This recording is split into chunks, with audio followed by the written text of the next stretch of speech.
Good morning, everyone. My name is Sagar Timilsina. West Virginia, where industries such as coal, chemical manufacturing, and natural gas have saved the economy for decades, people are living shorter lives and facing higher cancer risk compared to most of the United States. This raises an important question, like how much of this health burden can we link to air pollution and industrial clustering? Hi, I'm Sagar, a graduate research assistant at pollution prevention in IMSC department here at West Virginia University. And today I'll be discussing on this very topic, a study exploring how exposure to air pollution and the industrial clustering in the West Virginia state relates to the cancer risk and life expectancy.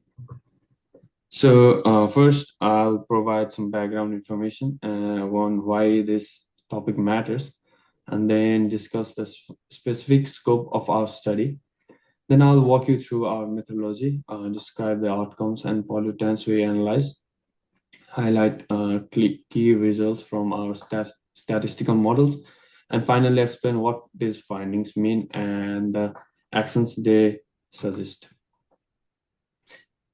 So here, starting with the introduction, exist and other different processes in industries, including manufacturing, mining, and energy production, includes pollutants such as smoke, dust particles, and harmful gases. Some pollutants like PM 2.5, that is a particulate matter, matters that have aerodynamic diameter of less than 2.5 micrometers. Benzene and diesel exhaust are particularly concerning as the IARC, the International Agency for Research on Cancer, classifies them as group 1 carcinogens. That is the substance that are known to cause cancer. Globally, air pollution is now the fourth leading cause of death, responsible for nearly 7 million deaths annually, and reduces average life expectancy by about 1.8 years. That's nearly 2 years. When talking about United States, in the United States, the average life expectancy is roughly 77 years. However, in West Virginia, people live notably shorter lives, on average of about 7.28 years, making it the second lowest state in the nation after Mississippi. This significant gap in life expectancy sparked our curiosity to understand whether industrial pollution contributes to these adverse health outcomes, particularly in such a state that has been heavily influenced by its industrial legacy. So to explore this question further, we looked at existing literature on industrial exposure, cancer, and life expectancy, and I'll be talking about some of the studies.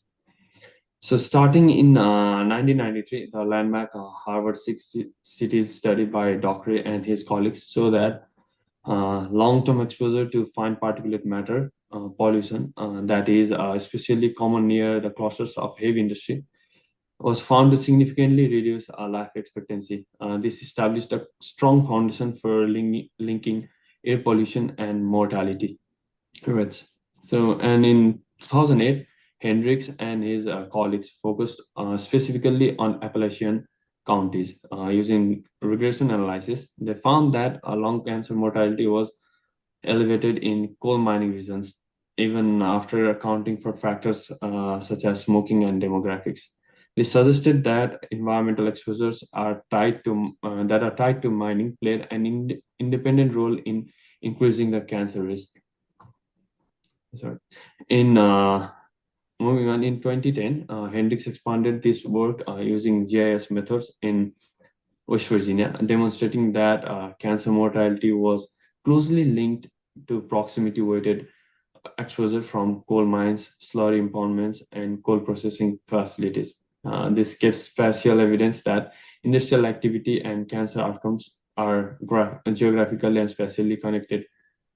Then in 2018, Lin and his colleagues conducted a meta-analysis of populations living near petrochemical industrial complexes.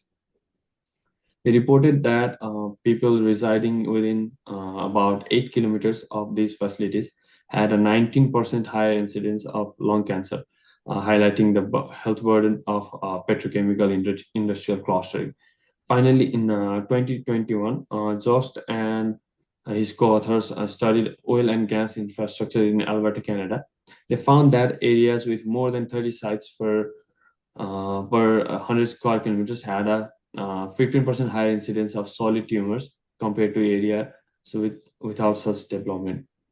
So together, these studies illustrate a consistent pattern, like communities near clusters of coal, petrochemical, and other industries face miserably worse health outcomes, including shorter life expectancy and higher cancer risk. So what remains missing, however, is a comprehensive analysis of these industrial clustering, not only including the specific petrochemical, but in the overall different other industrial clustering and their effects within the West Virginia state, particularly in relation to life expectancy and cancer. And this research gap is being explored by this study.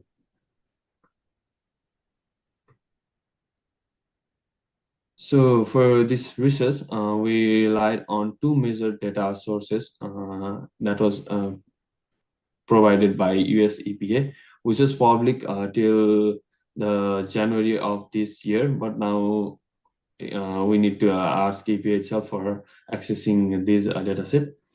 And the first is the Easy Screen, which offers comprehensive environmental and demographic information. And the second is the Pollution Prevention Facility Mapping dataset that provides detailed insights into emissions from industrial facilities regulated under the programs like TRI, NPDES, and RCRA.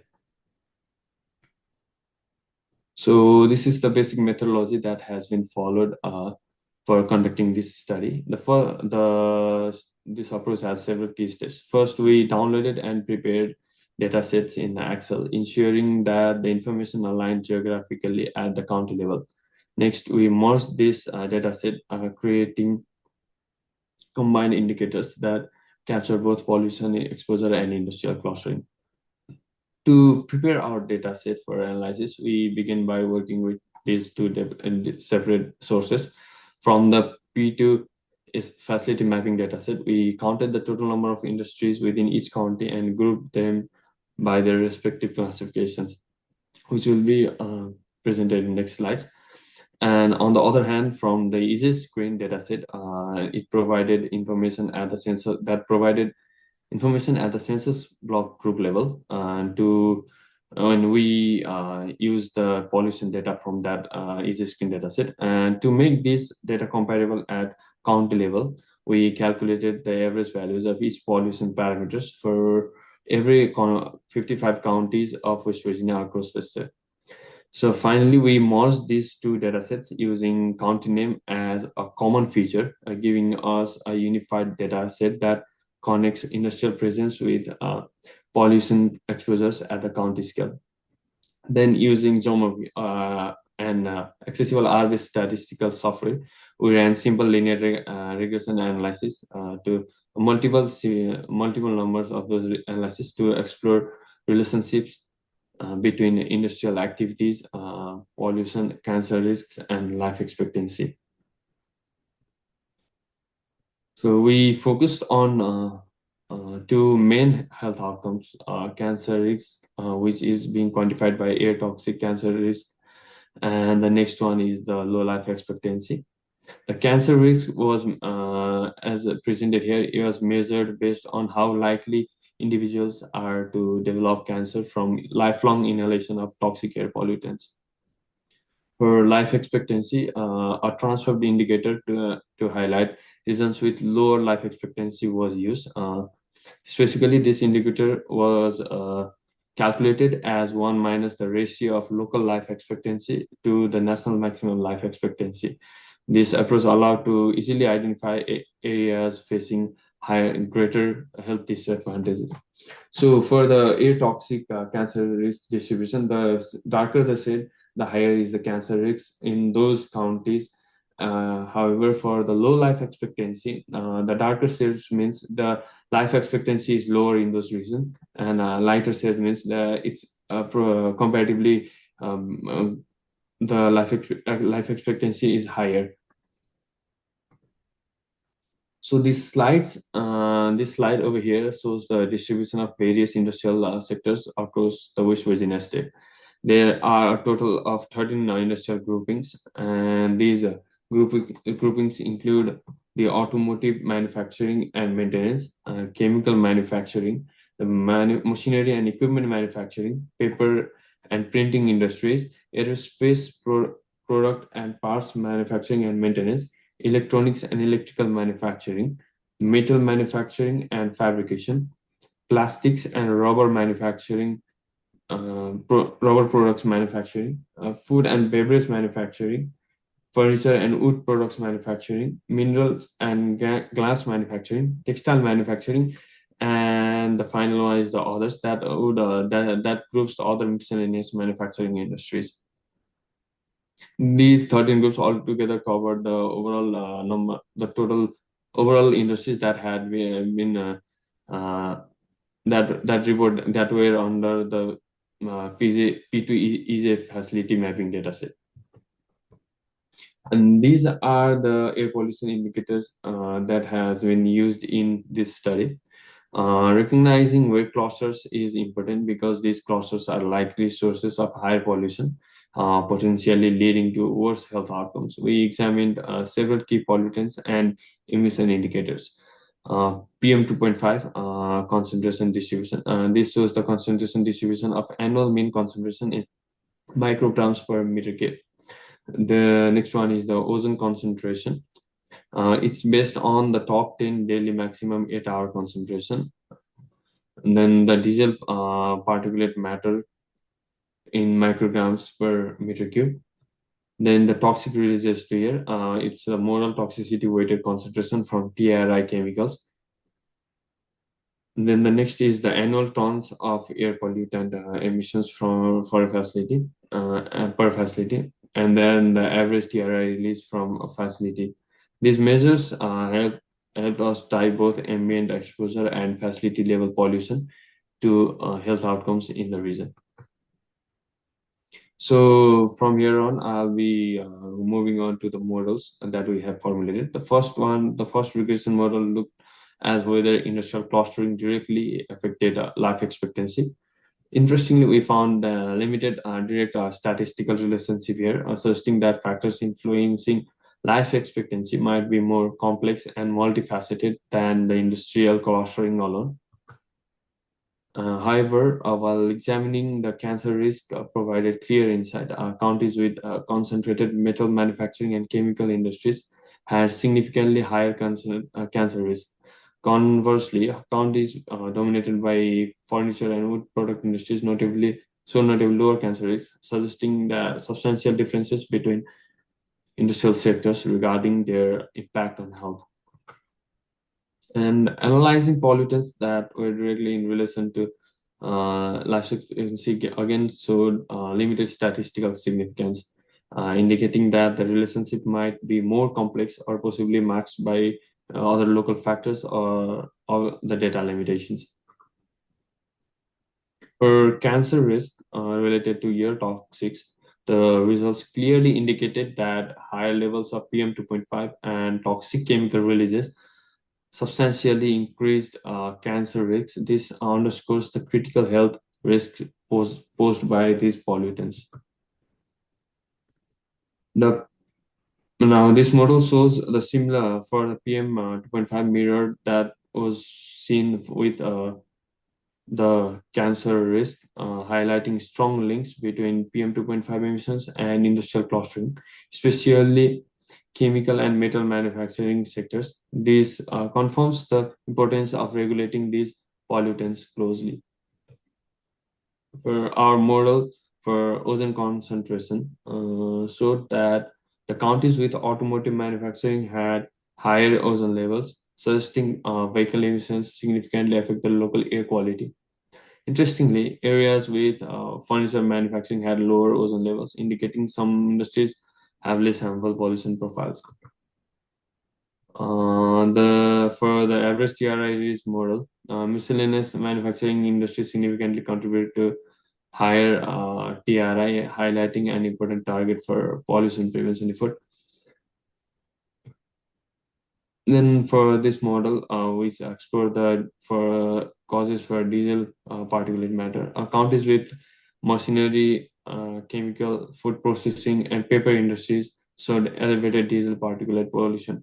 In contrast, furniture producing areas again showed lower diesel pollution levels, in reinforcing the ideas that pollution profiles vary substantially by industry type. In annual total pollutant emissions model, it did not show any statistically significant relationship. Suggesting this indicator alone might not adequately reflect local health impacts, potentially due to complexities or limitations in the available dataset. The next model for the toxic releases to air distribution, we see that the chemical manufacturing stood out as a major source, as the only significant uh, variable over here, showing that its role, reinforcing its role as as a critical industry for tighter pollution controls and oversight.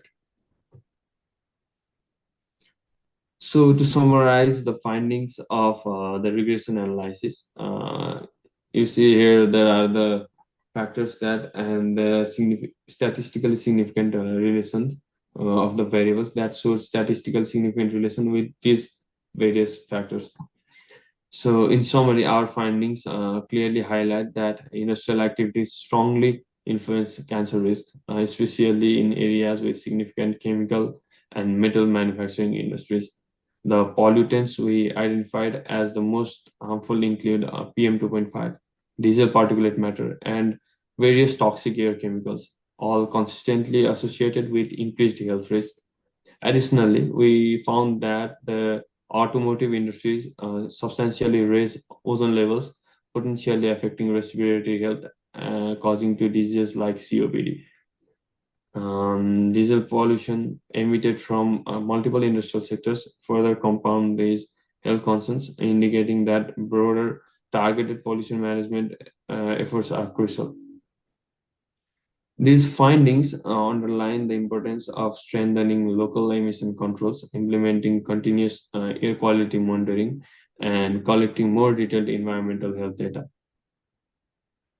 So, in broader terms, our findings emphasize how strongly industrial activities may impact cancer risks associated with air pollution in West Virginia. Chemical and metal manufacturing combined with harmful pollutants like PM2.5 and air toxics directly increase cancer risk. Ozone linked to automotive industries may further emphasize that industrial emissions can broadly affect public respiratory health. We strongly recommend targeted local policies, continuous monitoring of air quality, and further research to support our communities facing the highest health risks.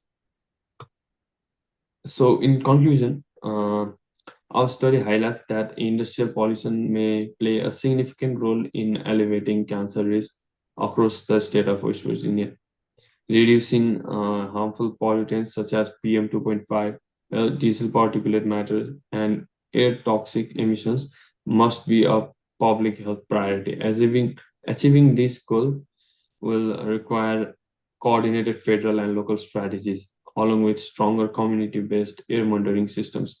Looking ahead, future research should pay special attention to underserved regions to better address the persistent health inequities. It is also important to recognize the limitation of this study. Our analysis does not capture small businesses that fall below EPA reporting threshold, facilities not engaged in regulated pollutant use or release, agricultural operations outside of permitting requirements, or residential, commercial, and municipal buildings unless they handle regulated materials. Thank you. Here are the references that I have taken. Thank you. And also don't forget to scan this QR and provide me with essential feedback that will help me in the future presentations. Thank you.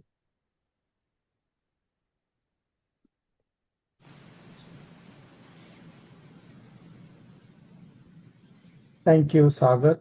Anybody has questions for Sagar?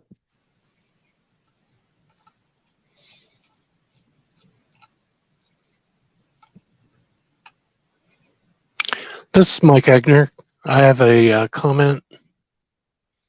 Sure. I am the Air Toxics Coordinator for the West Virginia Division of Air Quality. Mhm.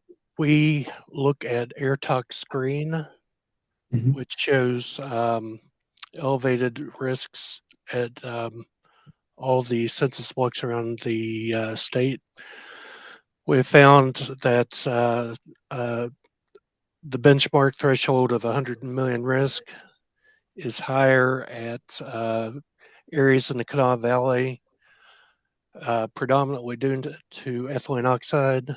We reached out to the West Virginia Department of Health and Human Services that did a study of ethylene oxide cancer related risks, which involve leukemia, lymphoma, and breast cancer. They looked at the National Cancer Registry and found for Kanawha County that of the 55 counties of West Virginia, they were not in the top 10 for any of those cancers per capita.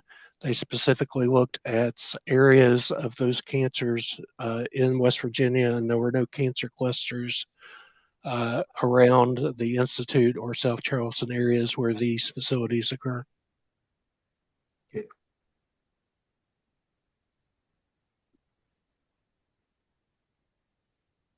Yeah, this for this study, I had taken the air toxic cancer risk distribution from the EJ screen that was for I think that it was accessed in 2024 June itself.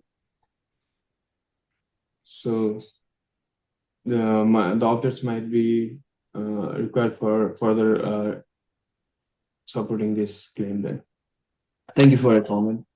Sure, EJ Screen is a great tool to use. I would recommend also looking at AirTalk Screen provided by EPA. Yes, sure, sure.